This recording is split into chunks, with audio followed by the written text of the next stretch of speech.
tema, y es que dentro de este contexto político de crisis y la respuesta política que también ha dado el presidente Vizcarra ayer en una reunión de gobernadores, anunció un tema que está vinculado a la flexibilización de medidas de inmovilización en el caso de la pandemia. En las últimas semanas, en las últimas 3 semanas, se ha visto indicadores, y esto ha sido sostenido por varios expertos, que han ido decreciendo. Sin embargo, ayer hubo un número que había vuelto a crecer en términos de contagio y también en menor medida el término de fallecidos. Pero esta flexibilización va de acuerdo con el momento que estamos viviendo dentro de la pandemia. Estamos con el médico epidemiólogo, el doctor Luis Rodríguez Benavides, director del Centro Nacional de Epidemiología, para ver si la cosa médica y la mirada sobre la pandemia es la misma que en términos de que ya es momento de una flexibilización. Doctor Luis Rodríguez Benavides, bienvenido. Hola, Mónica, muy buenos días. A ver, el gobierno ya ha flexibilizado la medida. El domingo la gente podrá salir, no lo podrá hacer en auto. También se ha corrido una hora el tema del toque de queda. Y en fin, se ha ido un poquito más lento que las veces anteriores. ¿Cómo ven ustedes estas medidas? A ver, lo que nosotros hemos mencionado y hemos estado acercando al despacho de la señora ministra y por ende al despacho presidencial es la tendencia que se ve en relación a la disminución sostenida de casos en todo el país. Yeah. Bien es cierto, hay algunos lugares que todavía están focalizados y tienen disminuciones un poco más lentas. Algunas regiones, Lima todavía no recupera la totalidad de sus casos. La tendencia general es a disminuir la mortalidad y el exceso de mortalidad, que es otro de los aspectos que también estamos siguiendo muy de cerca, también está con tendencia a caer. Y finalmente la letalidad, que son las personas que fallecen por estar enfermas. Todavía persiste en algunos lugares la ocupación de camas, la ocupación de camas UCI, que sigue siendo un alto uso, pero esto disminuye y ya se está facilitando también un poco el ingreso de las personas. Este proceso de tendencia es lo que ha hecho que se comience a recomendar, como bien lo ha descrito, la disminución gradual de estas medidas de restricción que tenemos para controlar la enfermedad.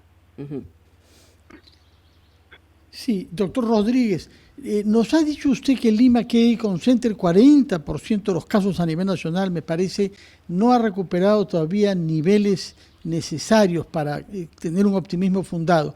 ¿Puede decirnos por qué? ¿Por qué es que no hemos logrado llegar a los indicadores deseables? A ver, toda pandemia tiene un comportamiento heterogéneo, no va a tener el mismo comportamiento en todas las regiones. Depende mucho de la respuesta social, depende mucho de las medidas que se puedan adoptar por parte de las personas.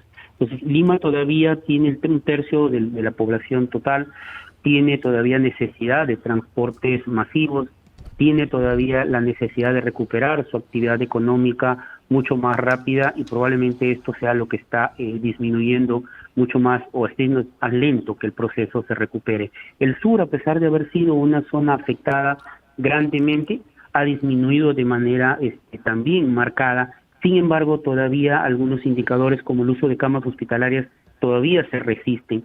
En el acumulado total, las personas en el sur son las que tienen una mayor tasa de mortalidad.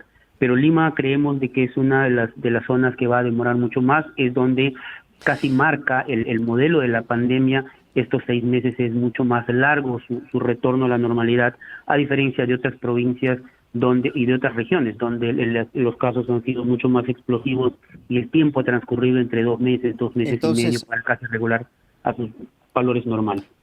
Entonces, doctor, ¿cree usted que este es realmente el momento oportuno para una flexibilización? Todavía hay cifras, como dice usted, que no son estables. Se nos ha dicho que hay que esperar un poco más, por ejemplo, para determinar si es una tendencia constante la reducción del número de contagios y de fallecidos.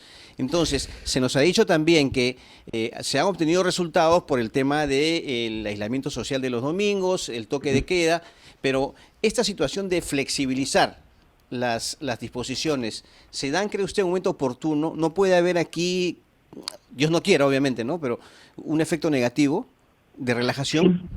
siempre va a haber el riesgo de una nueva ola o un nuevo contagio, y es que la flexibilización es marcada. Por eso es que esta vez, como ustedes mismos lo han descrito, es más gradual, es más pequeña esta hora, la liberación de los domingos, pero sin transporte privado. Se sigue buscando disminuir que las personas se reúnan, sean en pequeños grupos o sean en grandes grupos, evitar que las personas fácilmente se puedan tener medios de transporte para que puedan realizar estas actividades que necesariamente la población la está necesitando. Pero la congregación de gente, doctor, la congregación de gente se da también en otros ambientes, ya sea centros de abastos, centros comerciales. Entonces, por ahí no podría haber un efecto negativo. Repito, Dios no quiera, pero podría darse, ¿no?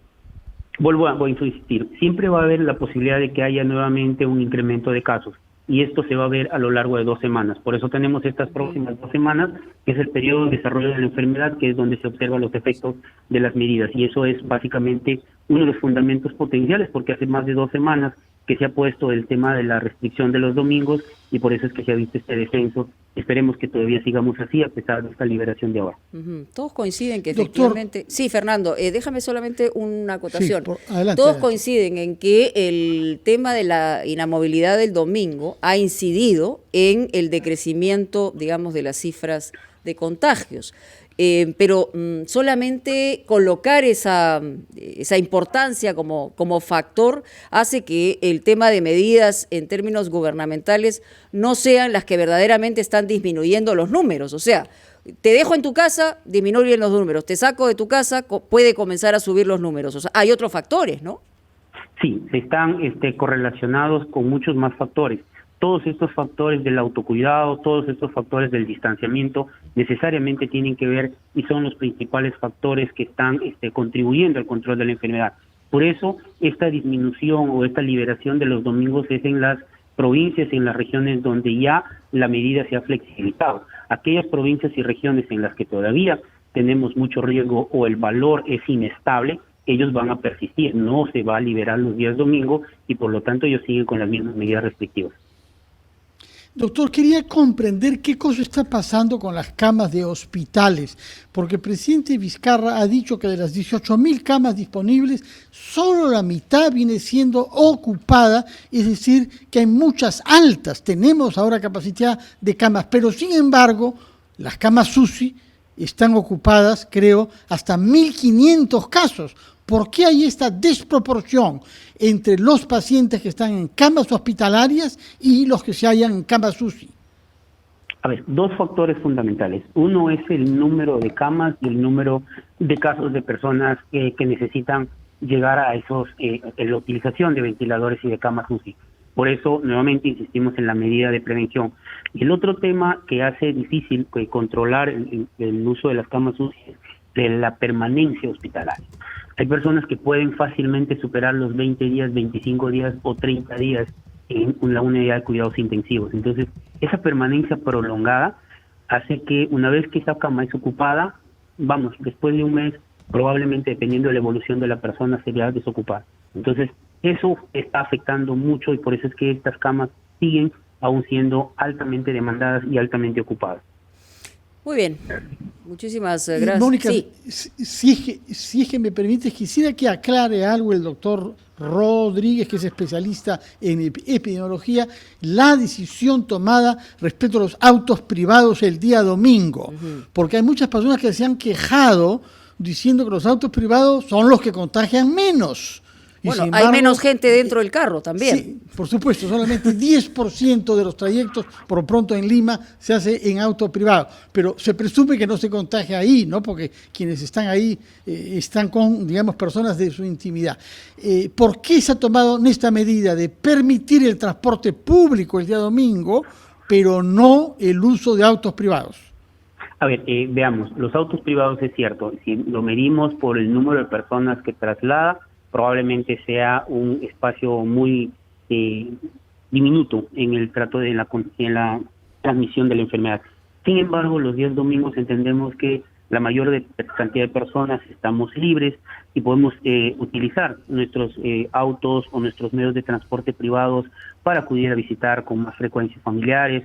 puede facilitarnos en las provincias estos paseos campestres cercanos, puede hacer algunas cosas más que facilite que la gente se pueda reunir. La idea finalmente es disminuir la probabilidad de que las personas nos podamos reunir en grupos familiares o en grupos mucho más grandes, que es otra de las medidas fundamentales que se ha observado, es no estar en contacto con un gran número de personas. Muy bien, ahora sí nos queda claro cuál es el argumento que ustedes señalan para hacer esta recomendación. Esto evidentemente puede generar polémica y debate. El doctor Luis Rodríguez Benavides, muchas gracias por estar con nosotros aquí en Ampliación de Noticias. Ya regresamos.